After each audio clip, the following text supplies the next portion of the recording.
Let's talk about pursuing your passion, even if it's pretty darn visual.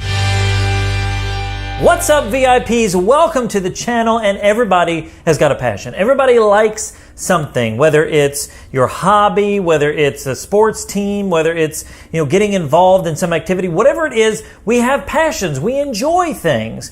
And sometimes those things are pretty visual. But after we lose our sight, we shouldn't just automatically give those things up simply because they're visual. By the way, if you're new to the channel, welcome aboard. My name is Derek. Well, that's not good. Oh no.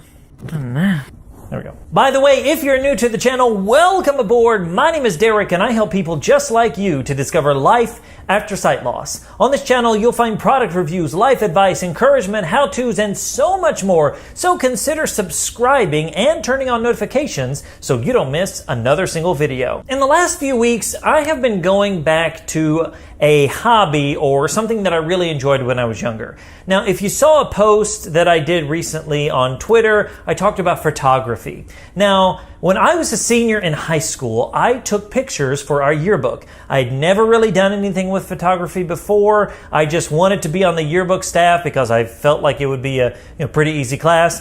And I thought, I'm creative, I can do that. Well, I somehow got roped into taking pictures. I think it was like the teacher needed somebody and I was available, so she's like, here, take the camera and take some pictures. So I did. And that just became a thing for the yearbook. I just started taking pictures. And it was a lot of fun. Like, I really enjoyed capturing the moments. I can remember this one picture specifically. I wish I had it. But it was a picture of just these couple of classmates of mine. And they were standing like at a basketball game. And they had like their arms around each other. And they were looking off into the distance.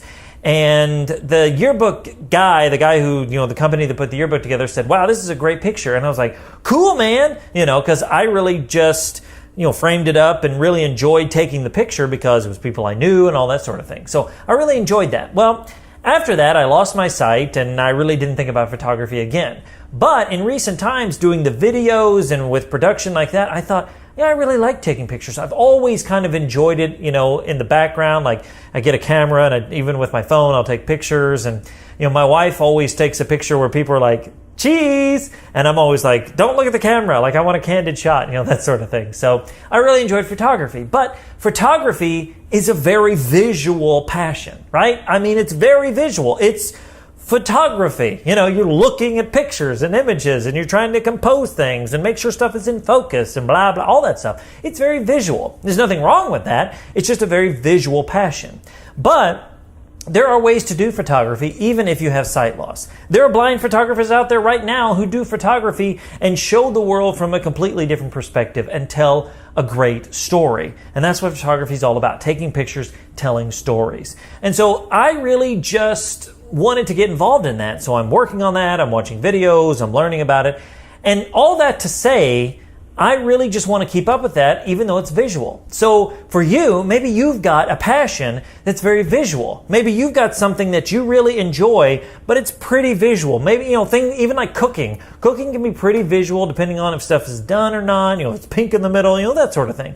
But find a way to do those things, even if it's very visual. I mean, like I said, photography is very visual, but I'm learning to do it in such a way that accommodates my visual impairment. And so find ways to do your passion. Don't just set it aside because you're now visually impaired and you can't do that anymore. Find a way to do it. It might not happen overnight. You might have to trial and error different things, but you can do it in spite of your visual impairment. Now, I know what some of you might be thinking. Well, Derek, what if my passion's so visual that you can't possibly do it? Like, what if I really like driving a car or flying a plane? Here's the thing. I get it. There are some things that we just can't do anymore. We just can't possibly drive or fly a plane. But I would encourage you that if you really liked cars and planes or something of that nature, to get involved with it in the ways that you can. Maybe you can build model cars and model planes. You might think, well, that's really small. You can do that for sure. Or maybe you can visit museums or you can keep a collection or whatever it takes to just stay involved in the passion. You know, even things like art seems very visual and you can't paint anymore, but you can certainly do it just in a different way. So I want to encourage you this day that if you've got a passion, if you've got something you like and it seems so visual that you can't enjoy it, find a way to get involved in it and stay involved even though it's very visual. Might be a little challenging, might not be exactly the way you thought it was going to be, but stay involved with your passion because passion is the thing that helps move us forward. It's maybe not the only thing, but it's definitely one of the things that helps keep us moving forward. So my question for you today is this: what is your passion? And is it very visual? Whatever it is, do you like this? Do you like that? Do you have a hobby? Do you have a craft, an art? What is your passion? I want to hear about it, and I'm sure others would as well. So let me know in the comments below. Hey, if you liked today's video, if you found it encouraging, show your support and hit that like button and share it out with somebody that you know. And again, if you're new around here, subscribe to the channel so you don't miss another video. Thank you so much for watching wherever you are, and until next time, remember that sight loss isn't the end, it's just the beginning. My name's Derek Daniel from lifeaftersightloss.com, and I'll see you in the next one.